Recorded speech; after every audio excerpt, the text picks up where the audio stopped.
পায়ে সাদামাটা পঞ্চের স্যান্ডেল, গায়ে সাধারণ পাঞ্জাবি। দেখলে মনে হয় এরা মাটির মানুষ।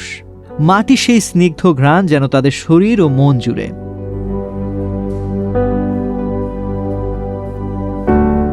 এই মানুষগুলোই কৃষক। কেউ মাঠে পেঁয়াজ ফলান, কেউ খেজুরের রস সংগ্রহ করেন, পান, ধান, সরিষা চাষ করেন, আবার কেউ মৌসুমী সবজি ফলান, গরু পালন করেন। তাদের শ্রম, তাদের ঘামেই শক্ত মাটির বুকে ফলে সোনার ফসল। কৃষক মানে দেশ জীবন শক্তি।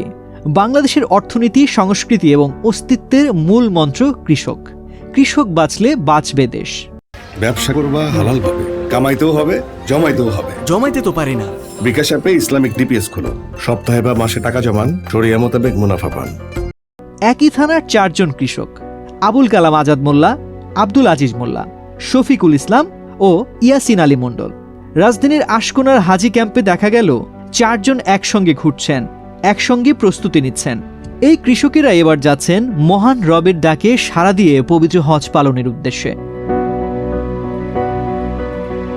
চোখে মুখে মায়াবী এক উৎফুল্লতা, কারণ আজ তারা শুধু কৃষক নন, তারা আল্লাহর মেহমান হতে চলেছেন। কৃষিকাজ করে কষ্টের টাকা জমিয়ে হজে যেতে পারা, এই যেন আল্লাহ তার বান্দাকে নিজে আমন্ত্রণ দিয়ে নিচ্ছেন। আবুল কালাম আজাদ মোল্লা প্রতিদিন 5 ওয়াক্ত নামাজের পাশাপাশি সময় দিতেন তাবলিগে। 4 বছর আগে নিয়ত করেছিলেন, আজ সেই স্বপ্ন বাস্তব। এই 4 বছর আগে এই যে সব মানুষ হজরে যায়, মনের মধ্যে একটা আহংকার আলমকা হয়, জামাত করি, সিল্লে যাই, সব বলে হজ করে হজে যাবে, গল্প সল্প করে তারা। তাদের কথাবার্তা শুনে মনে আনন্দ লাগে, ভালো লাগে। আল্লাহ আমাকেও নিয়ে যাই হজের মাঠে, আল্লাহ পৌঁছাই কাবা ঘর তৌফিক আমি দান করবো।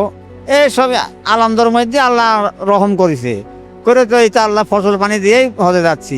আব্দুল আজিজ মোল্লা খেজুরের রস, পান, ধান, সরিষা বিক্রি করে সঞ্চয় করেছেন। কখনো ভাবেননি এত দ্রুত হজের সুযোগ পাবেন। হজের কথা বলতে গিয়ে তার কণ্ঠ ভারী হয়ে আসে, চোখে ভেসে ওঠে আল্লাহর প্রতি কৃতজ্ঞতার সুখের অশ্রু।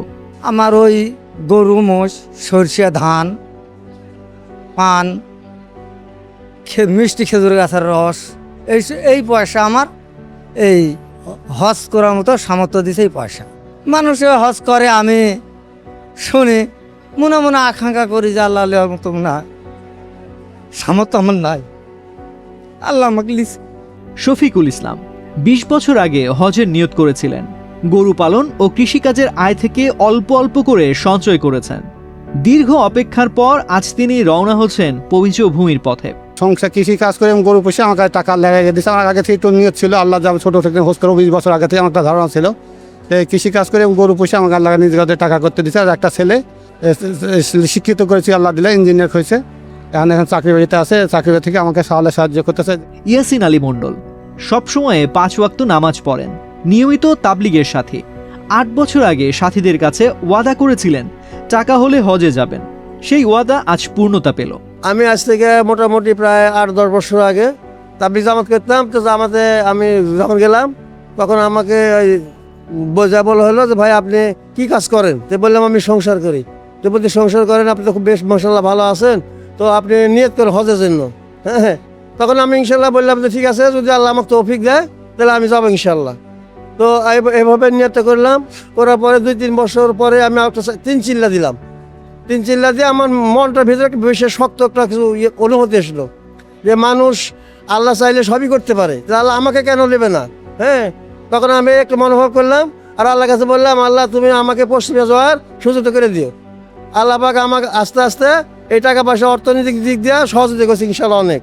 এখন বর্তমানে আল্লাহ দিলে আমি এবার হজে যাচ্ছি, আমার বর্তমান সংসারে কোনো অসুবিধা নেই ইনশাল্লাহ। 4 জনের এখন একটি প্রার্থনা, মহান রবের ঘরের মেহমান হয়ে যেন হজের সব রুকন সঠিকভাবে পালন করতে পারেন। তাদের হৃদয়ে এখন শুধু শুকরিয়া আর দোয়া। একই থানার 4 জন কৃষক, আবুল কালাম আজাদ মোল্লা, আব্দুল আজিজ মোল্লা, শফিকুল ইসলাম ও ইয়াসিন আলী মণ্ডল। তাদের শ্রম আর ইমানের শক্তিতে তারা পৌঁছে যাচ্ছেন পবিত্র আরাফাতের ময়দানে।